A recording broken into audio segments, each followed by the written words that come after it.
Chapter 4. Today, I Will Listen by Marvashant McClintosh.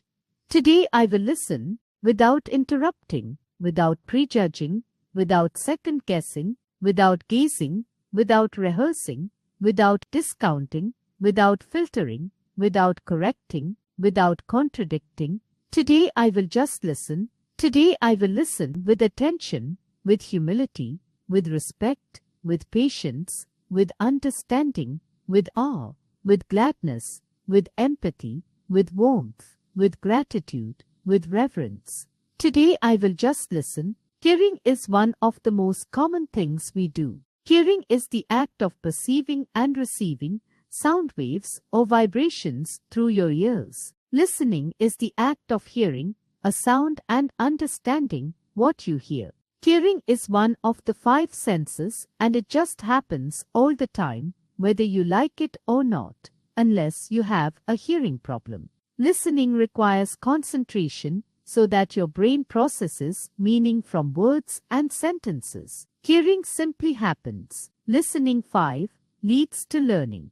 Hearing is a skill where you use your ears only. It's one of the 5 senses. Listening uses different senses like the sense of hearing, seeing, or sense of touch. Hearing is an involuntary action in which you simply receive vibrations through your ears. Listening is a skill that lets the sound you hear go through your brain to process the meaning of it. Hear versus listen. Hear no effort. You do not make a conscious decision to hear. You physically experience the sense of sound. Sometimes the sound you hear is sudden or unexpected, like a noise, an alarm, or an explosion. Examples: I can't hear you.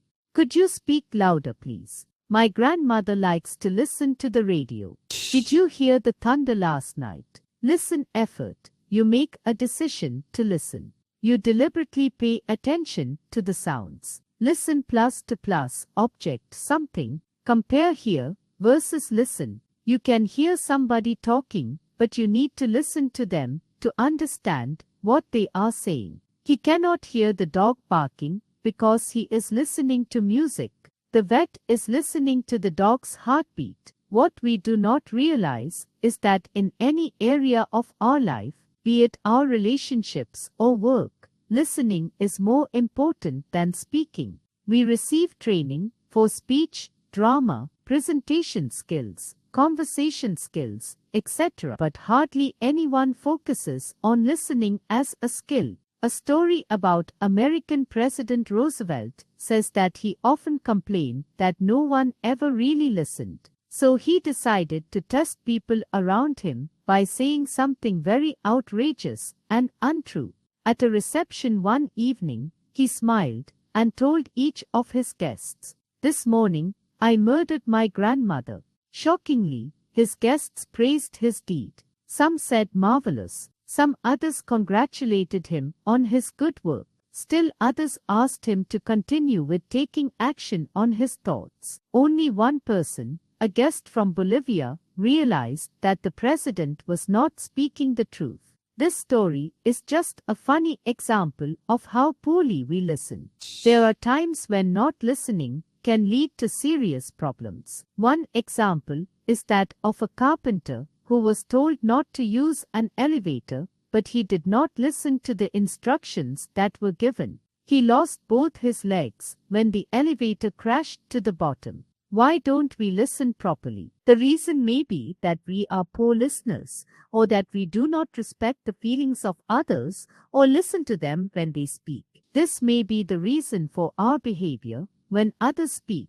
Our mind is preoccupied or it's wandering. We may be thinking what we would do in the evening, or what movie should I watch tonight, or how could I solve my children's behavior problem, etc., etc. Even a minute distraction can make us miss out on what is being said. We are thinking about what we are going to say next. We are not concentrating what the speaker is saying, but we are bothered what we want to speak.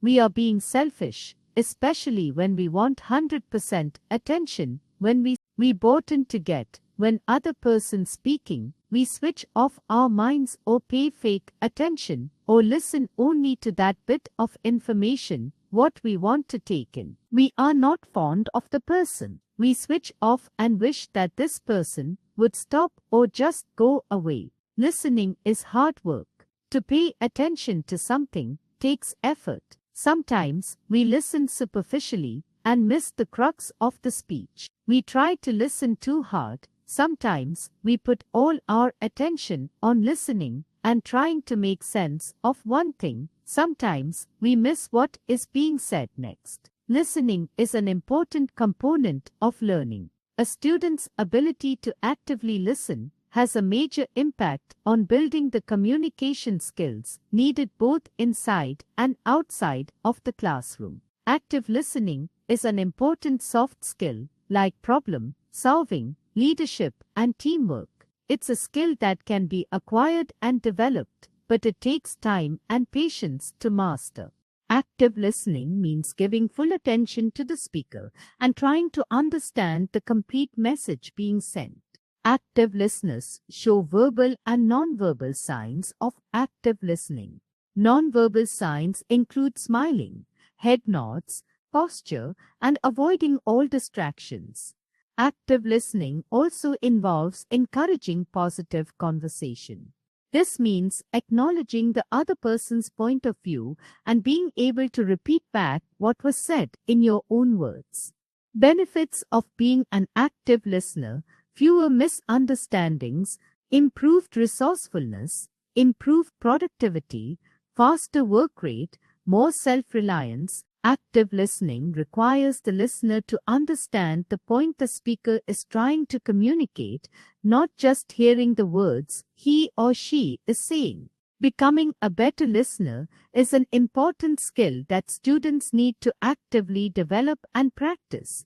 So, here are a few benefits of being an active listener. Active listening is important because it helps us to understand what is being said correctly so that we can follow instructions, solve problems, and be more at peace with ourselves and others. Learn new things so as to be able to acquire knowledge and skills, respond correctly to people and to situations.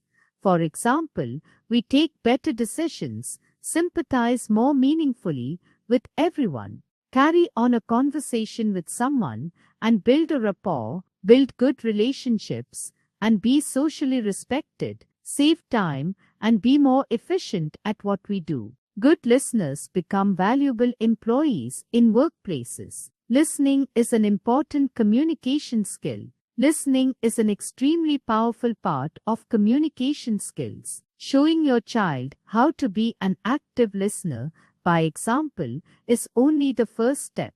It is also important to practice these skills. Try these activities to help develop and sharpen your child's listening skills. Read stories to your children. Ask them to predict what will happen next. The prediction requires your child to listen to the details to make a logical guess. Have conversation about things that the children are interested in. This gives them the chance to engage in real conversation, practicing both speaking and listening. Play the telephone game from a group and have one person whisper a sentence to the next person. Each person repeats it to the next until the final person says it aloud. Now, compare the sentences with the original one. See how much the two sentences have changed. Get creative with follow the directions, give short, simple instructions, and have your child draw according to the directions they hear. It takes a lot of concentration and determination to be a better listener. Active listening techniques will help students become better communicators, increase academic understanding, build relationships, improve team spirit, and develop problem-solving skills, etc.